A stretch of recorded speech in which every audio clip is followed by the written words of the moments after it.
Olá, bom dia.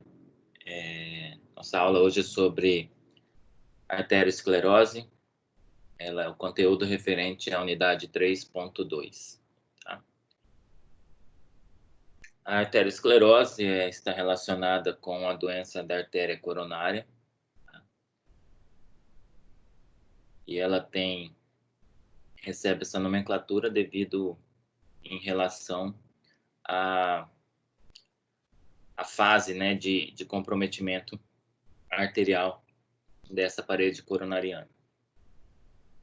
A importância de estudarmos a arteriosclerose está relacionada com a incidência, né, a principal causa de mortalidade no mundo, que afeta todos os continentes, que é a doença isquêmica do coração. A doença isquêmica do coração é a causa de morte que ocupa o topo, né, da lista das 10 maiores causas de morte no mundo. Então, a partir daí, a gente já vê a importância de se entender, se compreender todo o processo fisiopatológico deste agravo, desta doença, e entendermos quais são os mecanismos cirúrgicos de tratamento e a parte, né, da fisioterapia dentro da atenção secundária. Em outros momentos, nós já observamos, e em outras disciplinas, a atuação da fisioterapia na atenção primária, né, com relação à prevenção dessas doenças cardiovasculares. E também já em outras disciplinas já trabalhamos a parte, né, relacionada à atenção terciária desta condição, né, que é o tratamento hospitalar. Então aqui nós vamos ver uma abordagem mais clínica ambulatorial da parte da fisioterapia, que é a prescrição de exercício físico para esse paciente. Nesta aula nós abordaremos todo o processo fisiopatológico da arteriosclerose, falaremos da sua principal consequência, que é o infarto agudo do miocárdio. Então, o objetivo dessa aula é isso.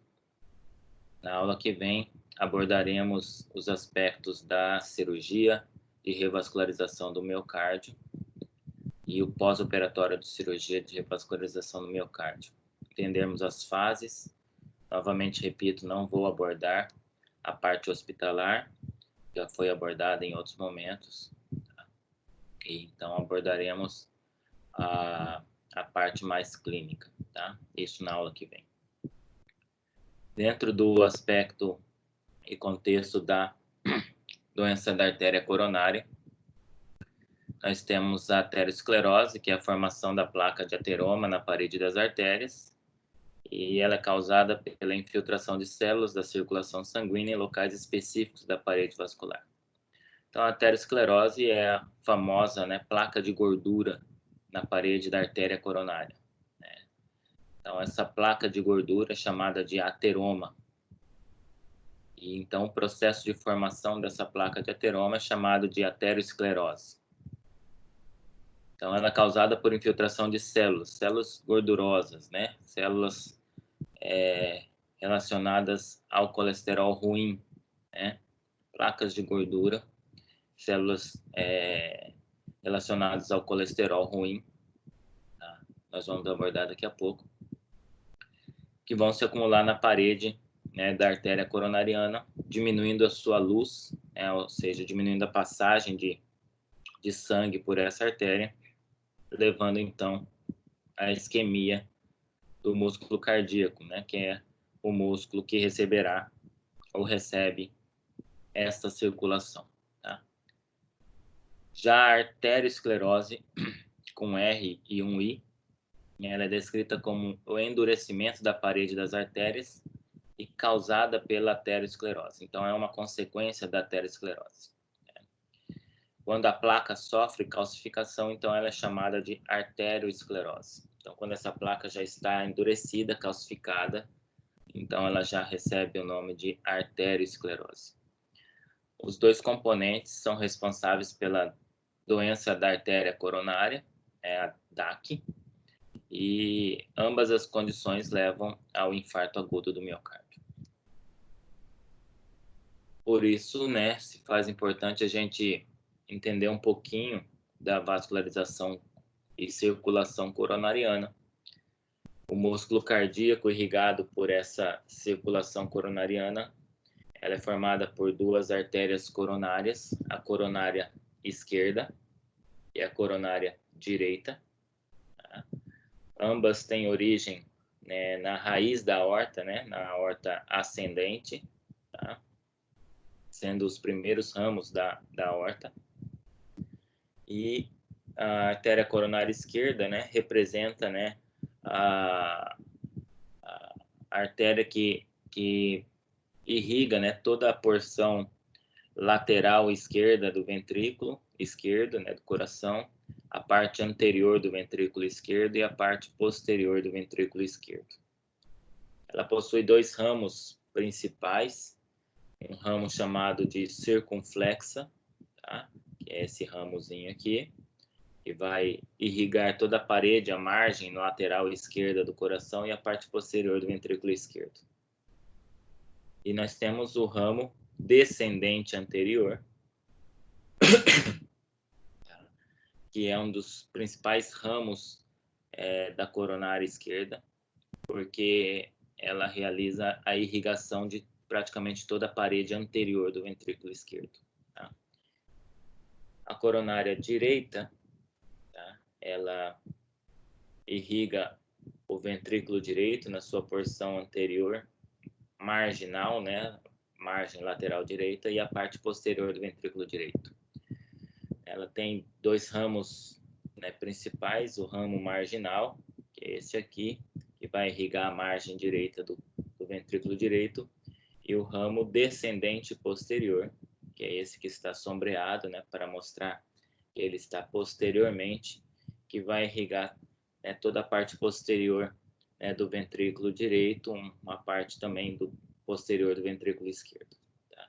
Então, as artérias coronárias, elas são as grandes responsáveis pelo suprimento de oxigênio, de nutrientes para o músculo cardíaco, para que esse músculo cardíaco tenha condições adequadas, né, de realizar a sua função, que é a manutenção do ciclo cardíaco, do bombeamento do coração adequado. Tá? Bombeamento de sangue adequado por este coração. Por isso que qualquer condição que leve à doença arterial coronariana, seja aterosclerose ou seja uma arteriosclerose, nós temos como consequência aí um prejuízo, né, para o músculo cardíaco. Né? Primeiramente, esse músculo cardíaco pode sofrer por isquemia, ou seja, ausência de fluxo sanguíneo, consequentemente, né, ausência de oxigênio, e isso pode levar à morte, né, das células cardíacas chamadas miócitos. Quando há essa morte ou necrose do músculo cardíaco, nós temos uma condição chamada de infarto agudo do miocárdio. O infarto agudo do miocárdio leva a uma morte celular do músculo cardíaco, da região isquemiada e necrosada, levando, né, a uma ineficiência, né, da função dessa área, ou seja, essa área não realiza mais um bombeamento sanguíneo adequado, e isso representa, né, repercussões funcionais importantes, como redução da pressão arterial, redução do débito cardíaco e falência de órgãos à distância. Tá? Então, o infarto agudo do miocárdio pode também ser uma condição fatal, aguda, né? Dependendo do comprometimento da artéria coronária. Tá? Então, esses aspectos serão o foco da nossa aula de hoje. Tem o entendimento, né, desse processo fisiopatológico e do infarto agudo do miocárdio. São fatores de risco, né, para a arteriosclerose, né? Temos fatores não modificáveis ou não reversíveis, que é a idade, o envelhecimento, né, o envelhecimento leva ao endurecimento, né, por senescência, né, processo de senescência dessa parede arterial coronariana, sexo masculino e os fatores genéticos, né? Então, nós não temos como modificar esses fatores, né? A idade chega, né? O sexo a gente não altera, as condições próprias, né, de gene masculino e feminino, e a parte, né, hereditária, né, a herança genética familiar. Essa também nós não podemos modificar. Tá? E são 3 grandes fatores de risco para a doença arteriosclerótica. Existem os fatores de risco reversíveis, esses sim modificáveis, porque estão relacionados a hábitos de vida. Então, nós temos o tabagismo, a hipertensão e a obesidade. Né? Tabagismo e tabagismo, você pode cessar o tabagismo. A hipertensão, existe o controle da pressão arterial através da eliminação de fatores de risco para a hipertensão. E o combate à obesidade seria, né, a prática regular de atividade física, né, a alimentação adequada, né, e isso representa, então, uma modificação, então, de hábitos de vida que são interessantes e importantes para a redução dos fatores de risco para a arteriosclerose. E parcialmente reversíveis, né, porque existem, dentro dessas parcialmente reversíveis, o componente modificável e o componente não modificável. As dislipidemias, né, que é o aumento da quantidade, né, de gordura, né, de células gordurosas, colesterol, triglicérides, né, ou seja, células de gordura no nosso corpo. Isso pode ser causado por alterações de hábitos de vida, como a alimentação, mas também existe o componente hereditário, da dislipidemia. Por isso que ela é considerada, né, parcialmente reversível. Então, essa elevação de colesterol ou triglicerídeos, né, no plasma, nós chamamos de dislipidemia. Tá? Triglicérides são as células de gordura do nosso organismo, servem como reserva de energia, e todos nós temos, né, essas células, porém, né, nós temos que tê-las, né, numa concentração normal. A diabetes também pode ter um componente hereditário, ter um componente não modificável, porém, hábitos alimentares, hábitos de combate ao sedentarismo podem contribuir para a redução, né, da diabetes. E os baixos índices ou valores de HDL, né? Nós vamos falar um pouquinho do HDL. HDL é o colesterol bom, é um colesterol que remove células gordurosas dos nossos tecidos corporais. Então, uma baixa concentração de HDL pode ser responsável também pela aterosclerose ou arteriosclerose, pela doença arterial coronariana. Tá? E ela tem relação, né, também hereditária, mas também relacionada à prática de atividades físicas principalmente, tá? Então, elas são consideradas parcialmente reversíveis também. Para a gente entender um pouquinho mais da formação dessa placa ateromatosa na parede arterial coronariana, vamos revisar agora a constituição dessa parede arterial coronariana. A parte mais interna, né, da parede coronariana, nós chamamos de endotélio coronariano, nós chamamos de túnica íntima.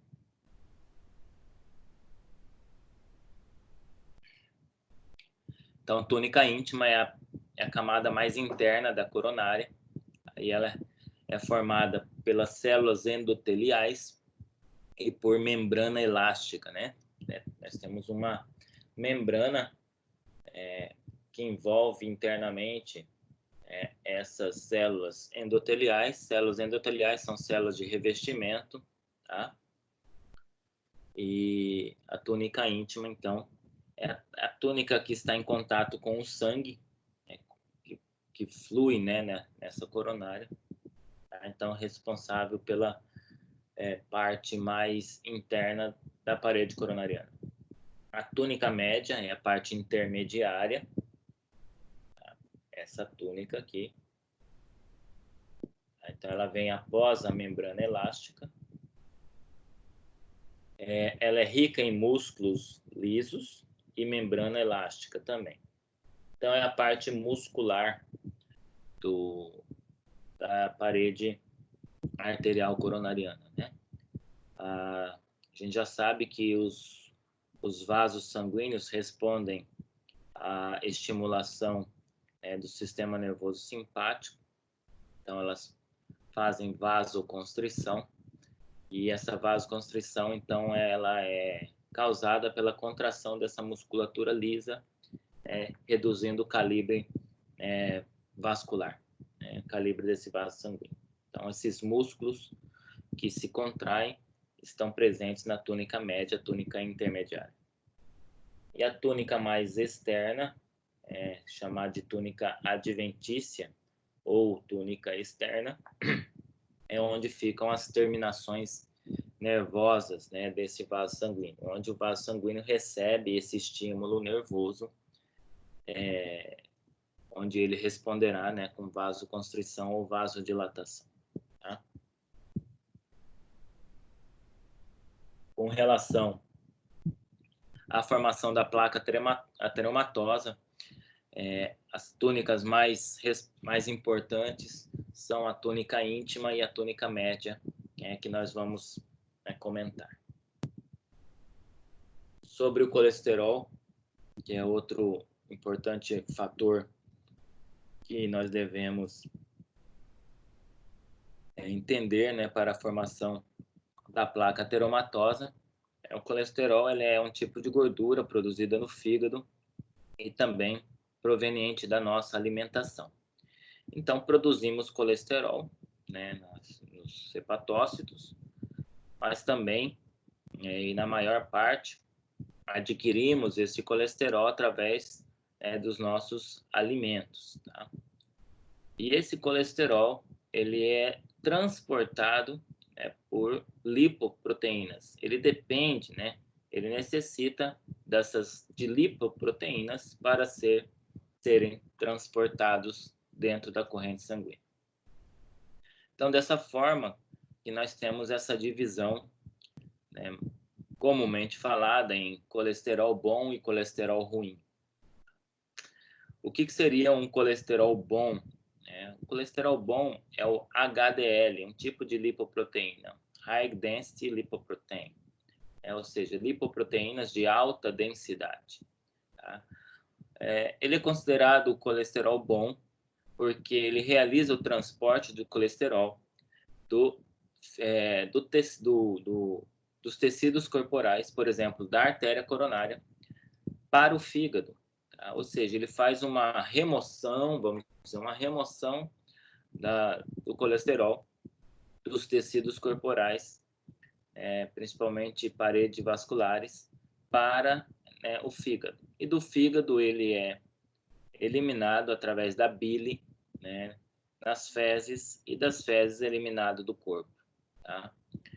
Então, o HDL ele tem uma importante função para a manutenção dos níveis de colesterol, de gordura, né, triglicérides normais no nosso corpo. Por isso ele é chamado de colesterol bom. Tá? Já o LDL, Low Density Lipoprotein, lipoproteína de baixa densidade, ela é um colesterol ruim. Tá? Essa lipoproteína representa o colesterol ruim porque ele faz o caminho inverso. Ele pega o colesterol que está armazenado no fígado proveniente da produção interna ou da alimentação e transporta esse colesterol para os tecidos corporais, principalmente para as paredes arteriais, inclusive a coronária. Tá? Então, altas concentrações de LDL representam fatores de risco para a doença, né, arterial coronariana, né?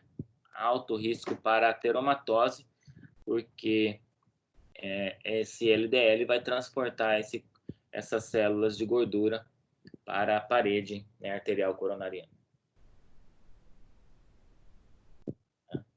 Então, se vocês tiverem algum lipidograma ou algum exame de sangue, né, em que o médico, né, coletou, fez um check-up, né, geral, provavelmente, né, terá lá os valores, né, de LDL, HDL, né, colesterol total, né, e aí é só observar os valores de referência, né, do laboratório e observar se esses índices estão normais ou aumentados, tá? Índices, né, saudáveis seriam taxas mais altas, né, de HDL e taxas mais baixas de LDL, tá? Ou seja, dentro do normal. Como que se processa essa formação da placa ateromatosa, né, que nós chamamos de aterosclerose, formação da placa de ateroma? Quando o sangue transporta um nível mais elevado de colesterol por um longo período, essas moléculas de gordura tendem a se instalar na parede das artérias. Ou seja, né, um nível elevado, né, de células gordurosas, principalmente LDL, tá? O LDL começa a depositar células de gordura na parede das artérias.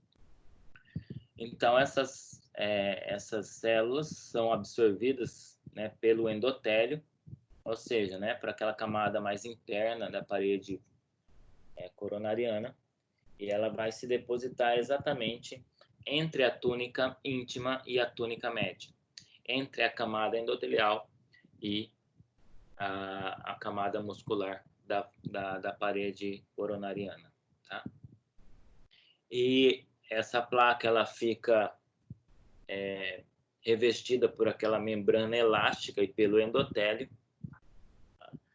Formando então um aspecto de placa de gordura, tá? Essa placa de gordura ela começa a se acumular e começa a diminuir, né, essa luz vascular, tá? Nós chamamos de lúmen ou luz do vaso, tá? Que é o espaço por onde o sangue flui. Quanto menor a luz, menor o fluxo sanguíneo, né? Então, quanto maior a placa, menor o fluxo sanguíneo. Processo de formação dessas placas, então, nós chamamos de aterosclerose. Então, à medida, né, que essa placa cresce, ela espalha-se ao longo da luz arterial, da parede arterial, diminuindo a luz ou lumen desse vaso, resultando, então, em redução do fluxo sanguíneo, tá? Então, se a pessoa não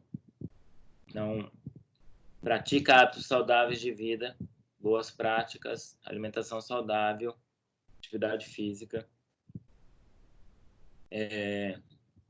controle de peso, né, cessação de fatores de risco como tabagismo, essa placa vai crescendo e o grande problema é que ela cresce silenciosamente, tá? Até que se tenha sintomas.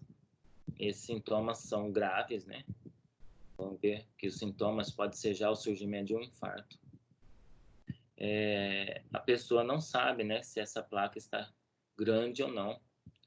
O problema é que quando aparecem os primeiros sintomas, essa placa já obstrui cerca de 80% da luz coronariana, tá?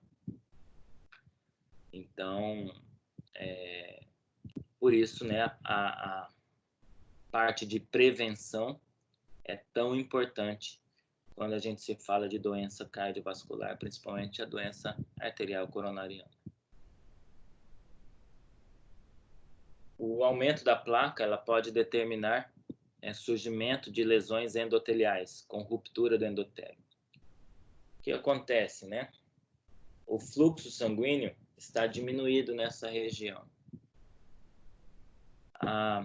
Imagina uma pessoa com uma placa nessa de 80%, 90% de obstrução e ela realiza uma atividade física, uma prática de física ou tem um aspecto emocional forte, tá? E com aumento da demanda, né, de oxigênio, de fluxo pelo miocárdio. O fluxo sanguíneo, então, nessa região começa a aumentar, porque o coração está precisando de mais sangue nessa situação de exercício físico ou uma questão emocional. Esse fluxo sanguíneo agora turbulento, né, por conta, né, da necessidade desse coração, devido a essa situação, pode promover, né, lesões na parede da placa, levando à ruptura do endotélio e da membrana elástica que recobre esta placa. Diante disso, nós temos uma lesão, né, vascular. Né? Após essa lesão vascular, essa ruptura endotelial, todo um processo, né, de reparação, né, dessa lesão vai se iniciar. E um desses processos envolve a agregação de plaquetas, né, agregação e deposição plaquetária. As plaquetas são componentes, né, sanguíneos que estão responsáveis e participam, né, do processo de coagulação sanguínea com a deposição de fibrina, que é o coágulo, né, que a gente conhece. Tá? Então, após uma lesão endotelial, ocorre a deposição de fibrina e, posteriormente, forma-se um coágulo. E esse coágulo acaba por obstruir todo o fluxo sanguíneo coronariano, levando à isquemia do tecido cardíaco. Ou seja, né, o tecido cardíaco já estava em demanda aumentada por conta dessa questão emocional ou essa questão física, né, atividade física. E agora, né, ele fica mais isquemiado ainda, né, por conta, né, desse coágulo interrompendo o fluxo sanguíneo, a passagem de fluxo sanguíneo. Tá? E esse é o ponto de partida para um infarto agudo do miocárdio. Tá? Então, dependendo do ponto onde essa obstrução acontece, né, dentro da circulação coronariana, esse infarto ele pode ser fatal. Tá? E ele vai ter maiores consequências fisiológicas e fisiopatológicas e funcionais quando a coronária direita, não, quando a coronária esquerda, principalmente os ramos descendente e anterior, são acometidos, porque isso vai levar a uma perda funcional do ventrículo esquerdo, principal parte do coração responsável pelo bombeamento de sangue, né, para a circulação sistêmica. Tá? Então, repetindo, nós temos, né, o acúmulo, né, de colesterol na parede coronariana entre a túnica íntima e a túnica média, né, causada por índices elevados de LDL. Essa placa ela vai crescendo com o tempo, silenciosamente, diminuindo a luz vascular. Essa placa que nós chamamos de placa de ateroma ou ateromatose. Com o tempo podem surgir lesões dessa placa, do revestimento dessa placa, principalmente em situações de aumento de demanda de fluxo sanguíneo pelo miocárdio. E após a rotura dessa placa, um processo de reparação tecidual se inicia com deposição de fibrina e posteriormente formação de um coágulo, e este coágulo acaba por obstruir o fluxo sanguíneo coronariano, levando à isquemia do tecido miocárdio. Tá? Veremos agora um vídeo que resumirá tudo isso que nós acabamos de falar. Tá?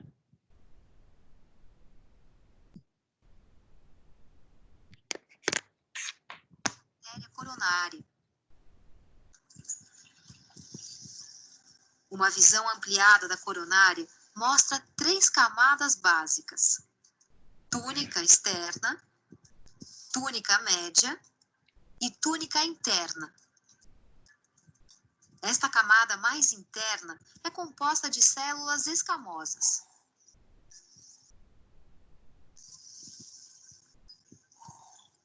Quando o sangue transporta um nível mais elevado de colesterol ou moléculas de gordura por um longo período, essas moléculas de colesterol tendem a se instalar na superfície da artéria. Aqui elas são absorvidas pelas células epiteliais e formam uma camada entre a túnica interna e a túnica média. Essa camada é chamada de placa.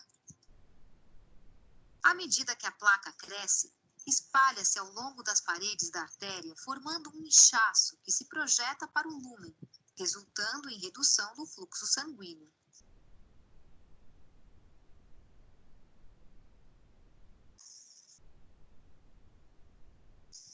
Às vezes, as células epiteliais podem se romper em algum ponto.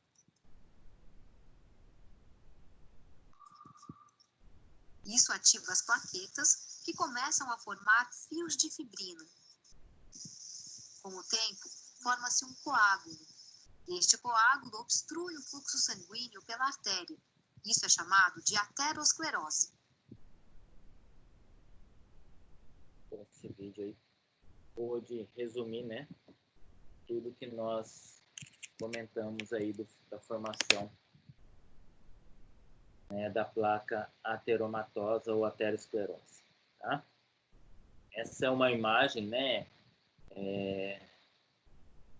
de uma artéria coronária obstruída por coágulo. Então, observem que essas placas, né, do coágulo obstruem a passagem do fluxo sanguíneo, né, por essa artéria coronária.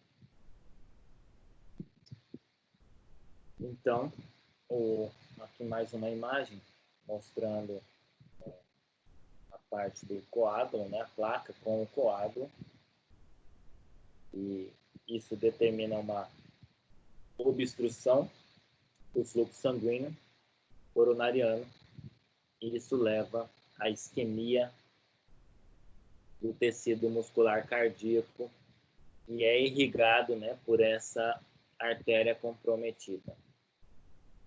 E isso tem como consequência, né, fisiopatológica, a incidência, né, de infarto agudo do miocárdio. Tá? Nós vamos ver outro vídeo agora falando mais sobre colesterol e medidas, né, de controle para esse colesterol, principalmente relacionada a hábitos de vida. Tá? Vou tirar o som.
nós vemos aí que as boas práticas alimentares e de atividade física regular, né, podem contribuir para a redução de fatores de risco relacionados à doença cardiovascular. A ingestão de alimentos ricos em gorduras saturadas pode aumentar os níveis de colesterol.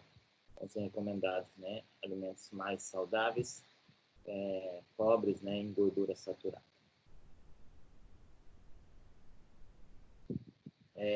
Dentre as complicações, então, da doença arterial coronariana, a principal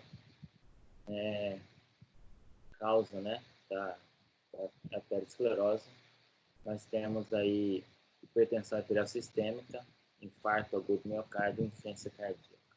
Tá? Isso quando, então, a placa está, né, na artéria coronária.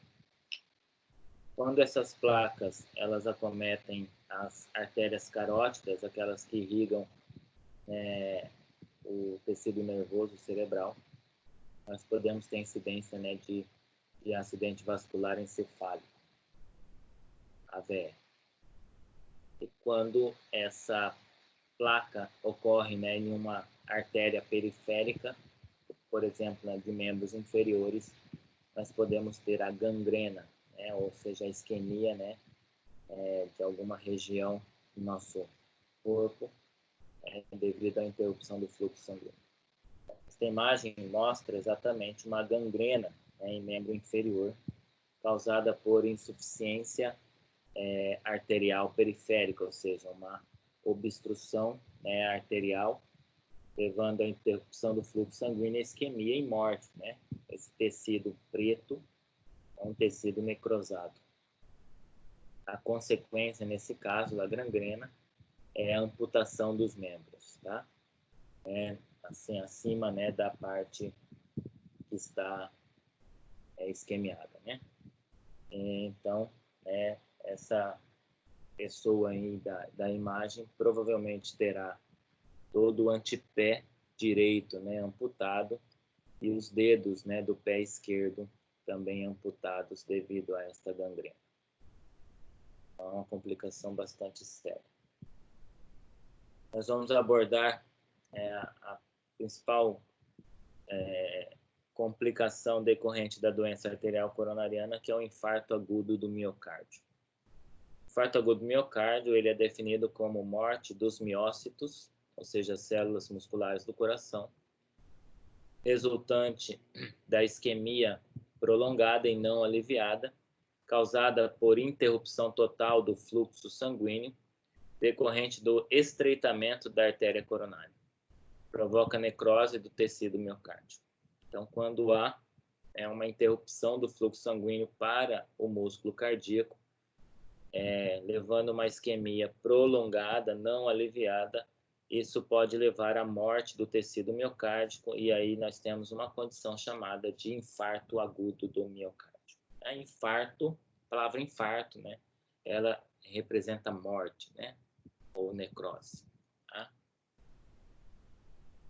Ela é causada quando o miocárdio, né, o coração, ele tem uma alta demanda por oxigênio, ou seja, ele está em atividade aumentada, né, ou por uma atividade física, ou por uma situação emocional, tá? Ou por demanda própria, né? E isso está associado a uma baixa oferta de oxigênio, então relacionada, né, por uma redução do fluxo sanguíneo coronariano, provavelmente por uma doença ateromatosa, uma doença da artéria coronária. Tá?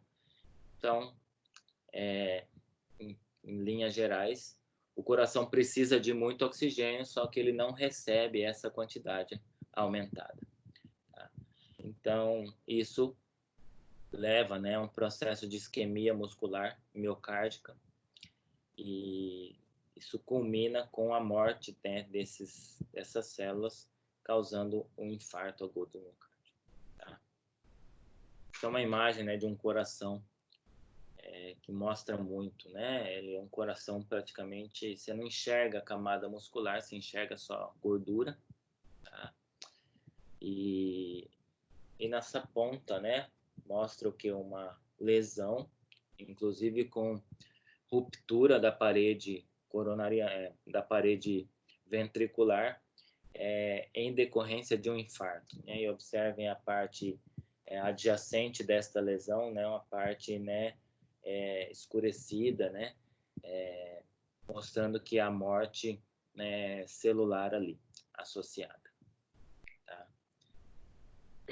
O diagnóstico é feito baseado, né, em sinais e sintomas, eletrocardiograma, ecocardiograma, né, o ECG e o eco, e a cineangiocoronariografia, né, que nós chamamos popularmente de cateterismo coronariano, tá? A angiografia coronariana. Eletrocardiograma, né, noções de angiografia, né, nós veremos, né, na disciplina de fisioterapia em unidade hospitalar, tá? Hoje abordarei um pouquinho de sinais e sintomas, e a parte de ecocardiograma a gente não se aprofunda, né, uma parte mais relacionada ao diagnóstico clínico, né, realizado pelo cardiologista. E falando de sinais e sintomas, então, eles surgem com 70% de obstrução arterial, tá? Eu disse 80, né? 70, 80%.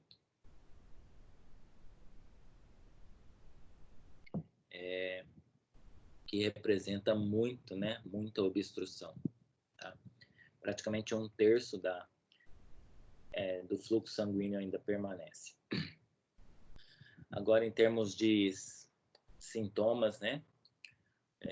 Uma dor precordial em aperto, mais localizada à esquerda do tórax, que pode estar irradiada para membro superior esquerdo. Tá?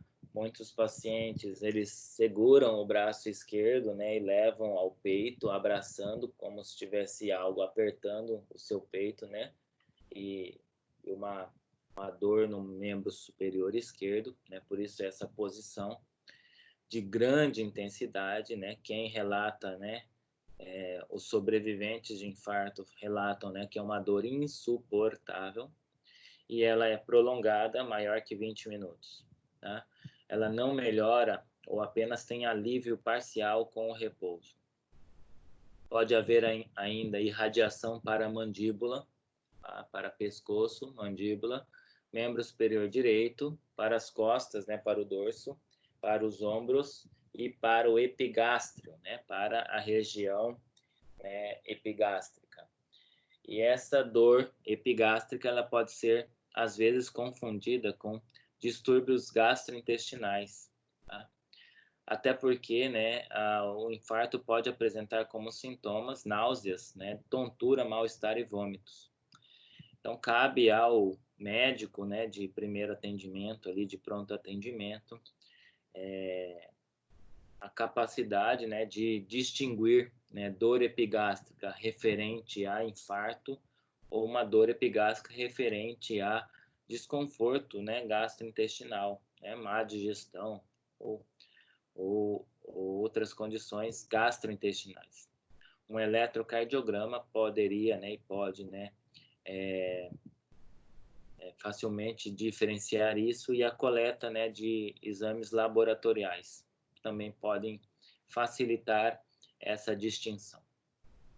Além disso, o paciente pode apresentar dispneia, sudorese fria, né, por conta do mal-estar, dispneia por conta da isquemia, né, miocárdica, né, levando a uma redução do fluxo de oxigênio para os tecidos, tá? Palidez e fraqueza, e claudicação, dormência ou formigamento, ou seja, já alterações relacionadas ao baixo suprimento, né, sanguíneo para os sistemas, né, para provavelmente os membros inferiores, levando então a fraqueza muscular, né, periférica com claudicação, ou seja, o paciente caminha com dificuldade, dormência em membros e formigamento. Tá? Isso também pode ser gerada devido ao baixo débito cardíaco que é gerado por esse músculo, né, que está isquemiado, né, esse músculo que está infartado no coração. Essa é a aparência típica, né, que o paciente com infarto apresenta. Ele leva a mão ao peito, né, e geralmente a mão esquerda, e é uma dor em aperto de forte intensidade, então gera faces dolorosas. Então é um aspecto comum, visual, né, do paciente, né, com essa afeição, né, de dor, né, no peito. Tá? Essa dor no peito nós chamamos de dor anginosa, né, ou dor precordial. Tá? Então a dor do infarto, ela é uma dor retroesternal, ou seja, atrás do externo, tá? Com irradiação para as costas, pescoço, braço esquerdo. Então, essa imagem mostra, né, em vermelho. Quanto mais vermelho, maior é a localização, né? Mais comum é a localização dessa dor. Tá? Então, ela é principalmente, né, dor precordial, né, no tórax, né? De origem, né, retroesternal, ou seja, atrás do externo, ou seja, onde está o coração, podendo ser irradiado para membro superior esquerdo e dorso principalmente. Tá? Mas pode também acometer, como nós dizemos, né, a mandíbula, ombros, né, e membro superior direito. Em termos de análise eletrocardiográfica, tá? A principal alteração que podemos observar em um infarto é a elevação do segmento, né, ST, né, no eletrocardiograma. No eletrocardiograma nós temos curvas normais que representam a atividade elétrica no coração durante o ciclo cardíaco. Então nós temos uma onda P que representa a despolarização atrial, um complexo QRS que representa a despolarização ventricular, tá? E uma onda T que representa o processo de repolarização ventricular. Em um infarto, o ECG, né, o eletrocardiograma, se apresenta com elevação do segmento ST, ou seja, esse intervalo ST, da onda S para a onda T, ela fica elevada acima do nível, né, isoelétrico, né, da curva, né? Ou seja, né, o segmento ST ele não é nem positivo nem negativo no elétrico, né? Então, no eletrocardiograma com infarto há uma elevação, ou seja, ele fica positivo, tá? Isso está presente quando há um bloqueio completo e agudo da artéria coronária, resultando na elevação do segmento ST.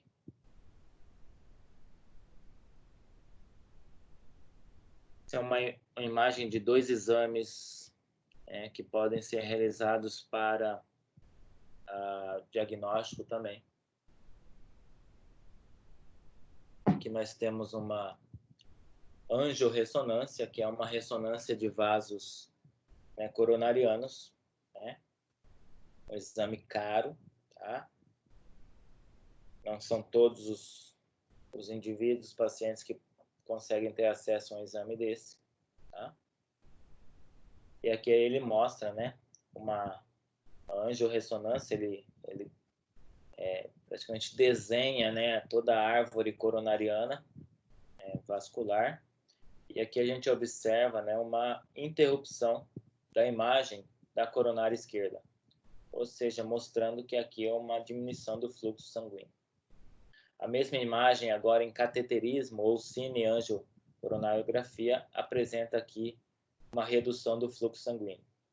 Onde está enegrecido, né, em preto, o contraste sendo fluído pela árvore, né, vascular coronariana, pela ramificação coronariana. E aqui, então, nós temos uma redução, então, dessa imagem enegrecida pelo contraste, ou seja, né, evidenciando uma redução do fluxo sanguíneo.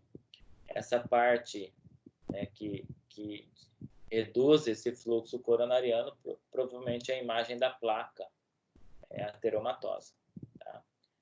Que está reduzindo o fluxo sanguíneo coronariano. Então, são dois exames que também permitem o diagnóstico da obstrução coronariana. Em relação à avaliação fisioterapêutica, a gente vai realizar o mesmo processo de avaliação do paciente, com anamnese. E como a doença tem um forte componente hereditário, a gente vai indagar, sobre antecedentes familiares, tá?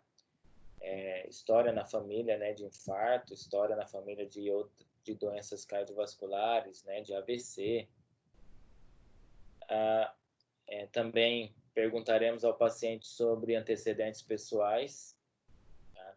Principalmente relacionados a doenças ou comorbidades, estilo de vida, hábitos como tabagismo, alcoolismo, prática de atividade física. Aí a gente pode também avaliar o IMC, com relação à obesidade, sobrepeso, sinais e sintomas, queixa principal e a coleta, de exames complementares caso o paciente possua. Exames complementares como eletrocardiograma, exames laboratoriais, de lipidograma, colesterolemia, ressonância, angiorressonância, cateterismos, exames complementares relacionados à patologia. O exame físico é importante, a coleta de sinais vitais, pressão arterial, frequência cardíaca, saturação periférica de oxigênio, frequência respiratória, a ausculta cardíaca e pulmonar e a inspeção de pele, e torácica, pele, avaliação de cianose, palidez, se a pele é suada, fria, ou úmida, membros inferiores na presença de edema e pulsos periféricos, se estão presentes. Tá? Isso para se avaliar, as condições perfusionais, do paciente, para ver se ele apresenta, uma boa perfusão periférica, capaz de ser submetido não a um programa, de atividade física. Quanto a objetivos de tratamento fisioterapêutico, que nós vamos falar um pouco hoje, mas vamos completar na aula que vem.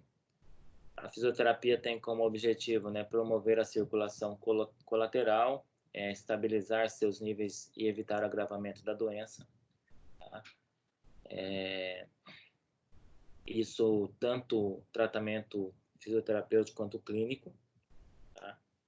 Ou seja, abordagem multiprofissional. Aumento do fluxo sanguíneo sistêmico e alteração do fluxo sanguíneo tecidual, ou seja, melhorar o aporte, sanguíneo para os tecidos através da melhora, da função cardíaca. Remodelação arterial, aumentando o número, de vasos, chamado angiogênese, ou seja, promover um aumento, do número de vasos sanguíneos, aumentar a vascularização. Isso a gente consegue através, da atividade física, aumentar também o diâmetro desses vasos sanguíneos, através da arteriogênese. Tá? Então, angiogênese refere-se ao aumento do número de vasos sanguíneos. E a arteriogênese refere-se ao aumento do diâmetro, dos vasos sanguíneos. Arteriais, no músculo esquelético e no músculo cardíaco, Se a gente consegue arteriogênese e angiogênese em músculos esqueléticos, esse músculo melhora a tolerância à atividade física, porque receberá um melhor aporte, de fluxo sanguíneo de oxigênio durante a sua atividade. Isso também pode acontecer no músculo cardíaco, Se as coronárias melhoram, o seu diâmetro, ou seja, essa melhora no diâmetro pode estar relacionada até a remoção da parede, ateromatosa, daquela placa ateromatosa, ou se a própria coronária aumentar a sua ramificação, isso permite também, essa angiogênese permite uma melhora, da funcionalidade desse miocárdio.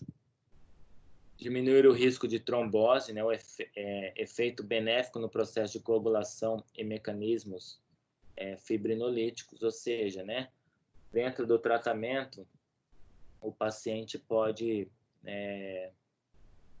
sofrer impacto, né, de mecanismos fibrinolíticos, tá? E ter distúrbios de coagulação, né? E então a gente vai, né, principalmente o médico, vai tratar o paciente com mecanismos, né, de quebra, né, de coágulos, né, vamos dizer, de mecanismos anticoaguladores, e para diminuir o risco, né, da formação desses trombos, desses coágulos que obstruem, né, a coronária, aumentando ainda mais a isquemia, né, miocárdica. E reduzir os níveis de triglicerídeos, elevar o HDL, ou seja, reduzir os níveis de colesterol, né, ruim, e aumentar os níveis de colesterol bom, tá? Isso a gente consegue com atividade física e alimentação adequada. O cardiologista, né, responsável pelo tratamento medicamentoso, pela indicação cirúrgica, que pode ser por angioplastia ou revascularização do miocárdio. Angioplastia, nós vamos ver um vídeo, tá?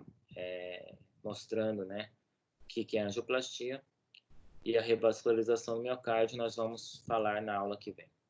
E controlar os fatores de risco, tá? E fisioterapia também vai fazer um papel, né, de orientação, de educação em saúde, através de controle de fatores de risco, e trabalhar, né, a reabilitação cardíaca funcional através, né, da prescrição de exercício físico individualizado a esse paciente.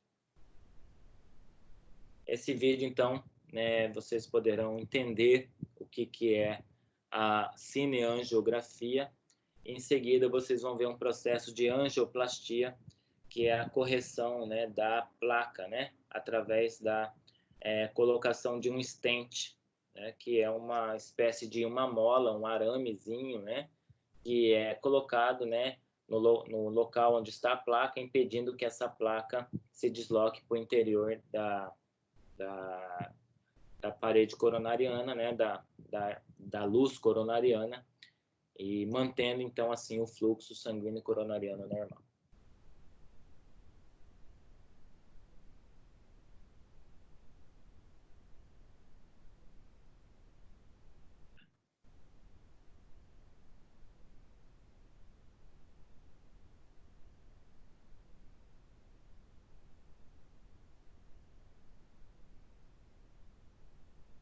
Então, esse é o contraste sendo injetado na coronária. E ali nós visualizamos a obstrução.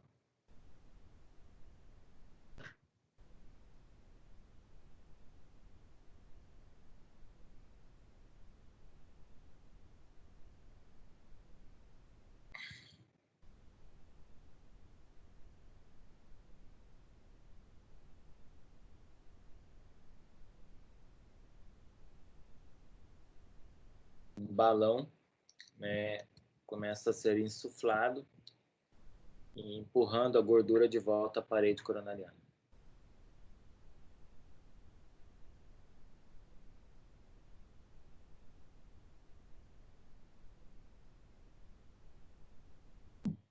Após a colocação do stent, observem-se que o fluxo sanguíneo coronariano se normaliza.